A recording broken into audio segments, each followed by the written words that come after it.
Good morning, everyone. I hope everyone's having a great Wednesday. Um, I can't wait to see you guys all tomorrow. But first, we're going to be talking about today. We're going to talk about cultural, civil rights, and commercial leaders in Ohio. But first, I'm going to put the CNN link, the CNN 10 link in the chat, so that way you guys can go and watch it, and then come back to this whenever you are done. So there's the link. Go ahead and go watch CNN 10, and I'll pick up whenever you guys are back. Okay, so that was an interesting CNN 10. Drivers versus bicyclists, right? That was very, very interesting. We'll talk more about CNN 10 tomorrow, so that way we can actually interact. Um, but we're going to go over the vocabulary words today and tell you what they mean. So the first word is cultural, related to the beliefs and traditions of a group of people. That would be like, I'm Italian, so we might have ham we might have ham at Thanksgiving or ham at Christmas or ham at Easter. Ham is incorporated into our family dinners whenever it's around holiday time. That may not even be an Italian thing, but that's what my family does. Civil rights is the protections and privileges of individuals under the U.S. Constitution. Martin Luther King Jr. was a civil rights leader. That basically means that everybody gets treated equally. African Americans were not treated fairly for the longest time. And they, I don't know why that keeps popping up. Hold on a second, guys. Okay, so civil rights, protections, and privileges of individuals under the U.S. Constitution.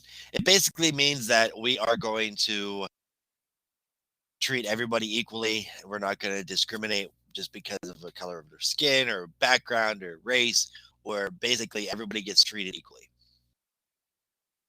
Commercial is related to the exchange of money for goods. The capital is the center of the commercial activities, basically in the state. But basically, what that means is if you go to Walmart, you exchange money for whatever you buy, right? That is all commercial is. You go in, you exchange money and for goods, right? You have to buy something. Influence is to affect someone's character or behavior. Advertisements can influence what you buy. There's a reason why big corporations still advertise, right?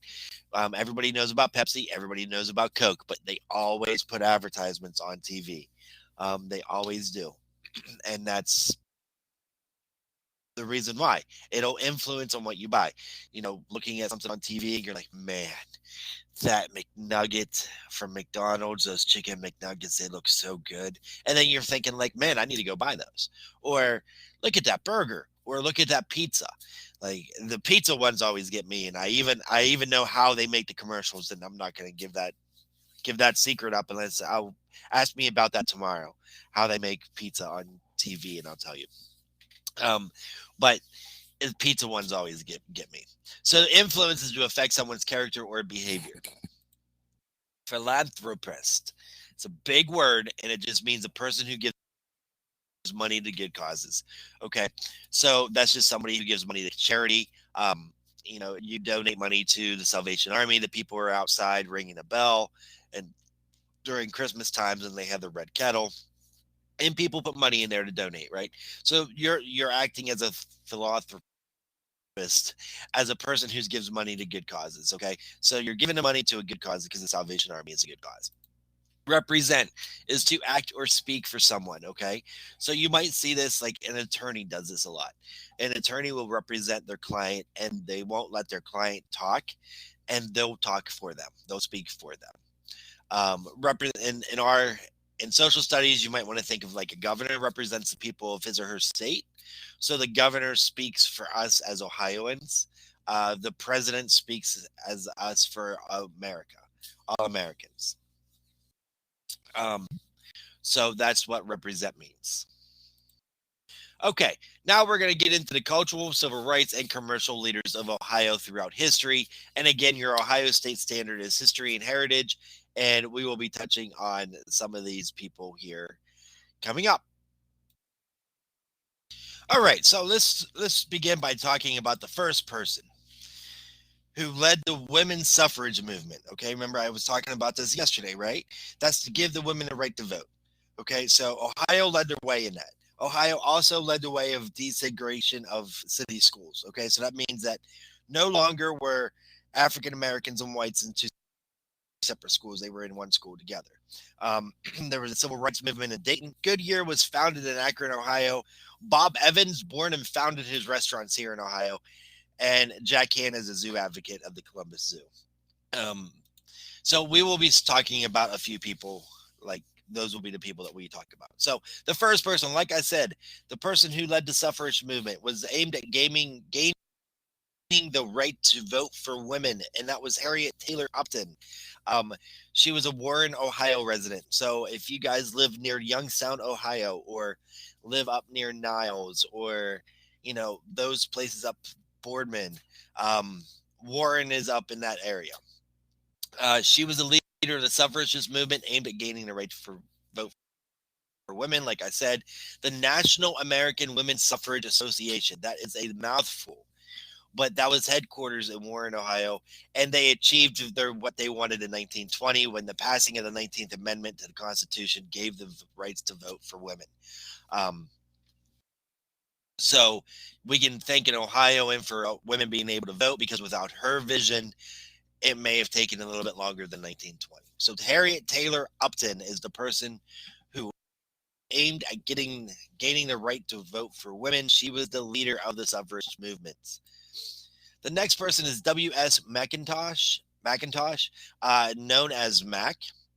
He challenged segregation, and that basically meant he challenged the fact that whites and African Americans had to be separated, that everybody was equal and everybody could be mixed together. Just like Martin Luther King Jr., he was a believer in nonviolence. He was the leader of the first civil rights movement in Ohio. It protested discriminatory hiring. Basically, what that means is that a company was hiring people based upon what they look like and not based upon their qualifications. He served in the U.S. Navy. He was a Dayton resident and businessman for 33 years. Um, he was murdered when attempting to stop robbery. Okay, so that was a bad thing. He was murdered when attempting to stop a robbery. So the other thing about the civil rights movement or leaders was the United Freedom Movement. Okay, it didn't last very long. It only lasted for 3 years, but it was established in 1963 in Cleveland, Ohio. It was a coalition, meaning it was a group of 50 organizations that came together, and they were inspired by the Southern Civil Rights Movement. The first campaign was 1963 when they came together. It was discriminatory hiring at downtown construction site. That was again, people were being hired based upon what they look like and not their qualifications. Um, they also charged Cleveland Public Schools with system-wide discrimination, and through a series of protests a year after that, the schools became integrated. So that meant that the Cleveland Public Schools no longer were separating people by race. Uh, but it dissolved in 1966 due to an organizational split on political endorsements. They couldn't figure out who they wanted to back, and some people wanted to back one person while the other groups wanted to back another person, and they just dissolved. So it lasted for 3 years, but the 3 years that they were together, they did a lot of good things, and that was the United Freedom Movement. Okay, so the next person we're going to talk about is Charles Farrar Brown. Now, he wasn't born in Ohio, but he had his first publication in Cleveland in a plain dealer in 1858. Okay, he performed under the name Artemus Ward, and he was considered America's first stand-up comedian. And I'm telling you right now, it looks like he has a caterpillar on top of his mouth. So, I mean, maybe he was the first comedian in America. Maybe he just wear a caterpillar on his, right up here. But that's how we get Charles Farrar Brown. His first publication occurred in Cleveland. That's his only tie to Ohio, and he was the editor of Vanity Fair. So the next person is Paul Laurence Dunbar, and Paul Laurence Dunbar is very, very important because not only was he African American, but it was because of the fact that he was published as a African American. He didn't hide the fact. He didn't use a different name. He didn't he didn't run from anything, and he became famous and he got his work published. And that's very, very important, especially whenever back in the early 1900s when African Americans and women did not have a lot of rights and things like that. But he was born in Dayton, Ohio in 1872. He was an author, like I said. His reputation rested on his short stories and black dialect. Basically, what that meant is he wrote how he spoke. So African Americans had a different dialect, just like people from Cleveland have a different dialect. They speak differently than people from Florida or people from Minnesota or Canada. They have a different dialect. So he used his short stories in that way. He published his first volume of poetry, Oak and Ivy, with his own money. He was actually working as a bellman, which means that he is a person who just opened up the door for people at a hotel. And he saved up his money and he ended up publishing it with his own money and sold it at his job as a doorman. And that's how he was able to get more published, more writings published. He mainly wrote for white readers. He published 4 fiction short stories along with 4 novels. So that was Paul Laurence Dunbar. All right, so the next person that you might know about is John D. Rockefeller. That name you might recognize. Um, John D. Rockefeller created Standard Oil. He's the very first oil tycoon in in America. He created Standard Oil in Ohio. He owned 90% of all oil refineries in the United States. He lost an antitrust lawsuit and was deemed a monopoly, meaning Standard Oil owned too much of the oil refineries, and those oil refineries created no competition for his company. So he could demand whatever he wanted to demand as far as a price goes because there was nobody else doing it. Um, the company split into numerous other things. Rockefeller was worth $900 million in the 1900s. He established University of Chicago, the Rockefeller Institute of Medical Research. So that was John D. Rockefeller. The next person we're going to talk about, and I'm sure you guys have heard Bob Evans Restaurant, right? Well, that's Mr. Bob Evans right there. He was born in Sugar Ridge, Ohio. His first restaurant was just a 12-seat stool diner in 1948. He began the sausage company also in 1948. And actually, the reason why he created the restaurant was because he couldn't find. The reason why he created the sausage company was whenever he made the restaurant, he couldn't find a suitable sausage maker. So he made his own sausage. And then everybody loved his sausage so much, then the restaurant and company started going through the roof. And then in 1962, the sausage shop opened. Um, that's the very first Bob Evans. It started with 12 stools. It's different than the first restaurant that they opened up in 1948, but it started with 12 stools and can seat 134 today, and that's located in Chillicothe, Ohio. And that is Bob Evans. And I think for homework, we're going to be talking a little bit more about Bob Evans. All right, so the next guy is Frank Seiberling. He's co-founded the Goodyear Tire and Rubber Company. So if you are from the Cleveland, Akron, Canton, Youngstown area, Goodyear is in Akron, Ohio. Even if you live in Ohio, Akron, Ohio is the rubber capital of the world. So that's where Frank Seiberling put Goodyear Tire and Rubber Company. He was born in Western Star, Ohio in 1859. He was credited with 19 patents.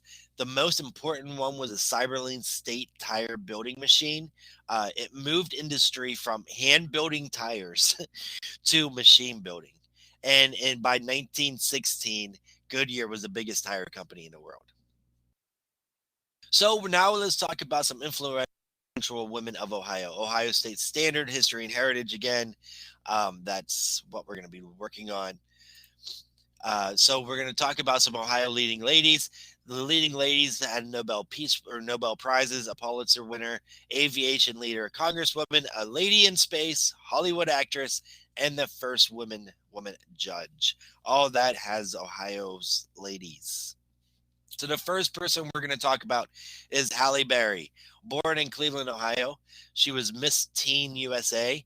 She was runner-up for Miss USA, and she was the first African American woman to win an Academy Award for Best Actress.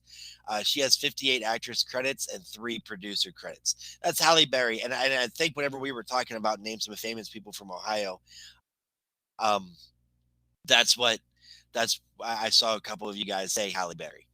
So Halle Berry came from Cleveland, Ohio. The next person is Katie Holmes. She was born in Toledo, Ohio. She was first cast in a movie at age 19. She worked in 2 Batman films, but she began her career as a model. She got her big break on Dawson's Creek, and Dawson's Creek was a sitcom on the WB network, and I don't even think the WB network is even in the network anymore. But that's where she got her big break, or was it the CW network? I can't even remember, to be honest with you, because I didn't watch Dawson's Creek. But it was just a sitcom about teenagers and their life in high school and everything else. Um, so that's where she got her big break at. She did play in the 2 Batman films. She played in Batman Begins and um, The Dark Knight. Those were the 2 Batman films that she worked in. Toni Morrison, she is one of the most celebrated authors in the world. She was born in Lorain, Ohio.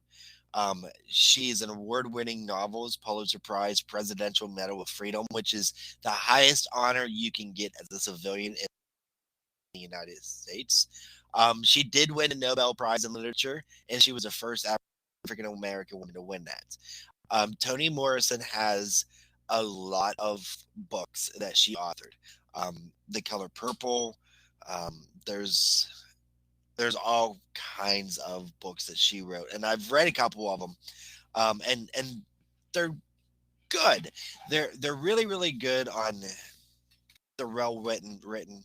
Um, it's it's based upon most of her books take place in the early 1900s, um, and things like that, but not all of them. But that's what she basically focused on. But she's a very good author.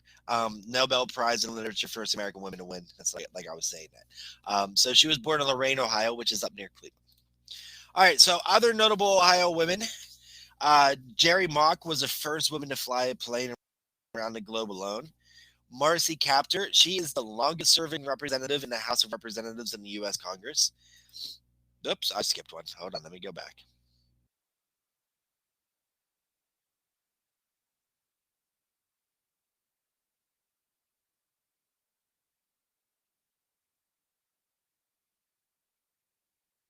Okay, so here's the slide that I skipped. Judith Resnick, she was the second American woman in space, but she passed away when the Challenger exploded in 1986. She was on that ill-fated capsule.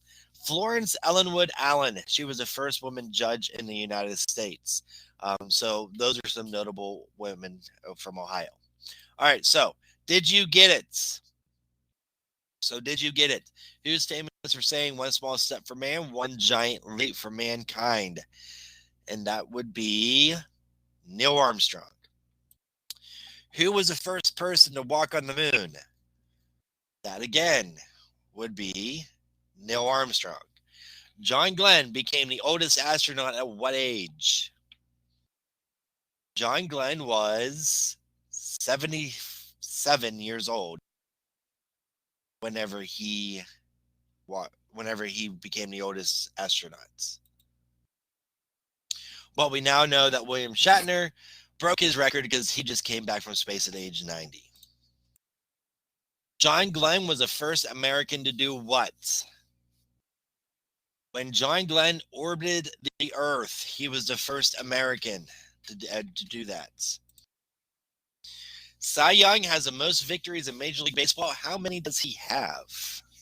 Cy Young has 511 victories. Cy Young in the Hall of Fame? Absolutely. He has the most victories ever by a pitcher, so of course he's in the Hall of Fame. Who directed Jurassic World, E.T., Jaws, and Schindler's List? That would be the famous director, Steven Spielberg, who was born in Cincinnati, Ohio. Who became a commander in the Union Army during the Civil War that was born in Ohio? This person also became president of the United States, and that person is none other than Ulysses S. Grant. How many presidents of the United States came from Ohio? That would be eight. Eight presidents came from Ohio.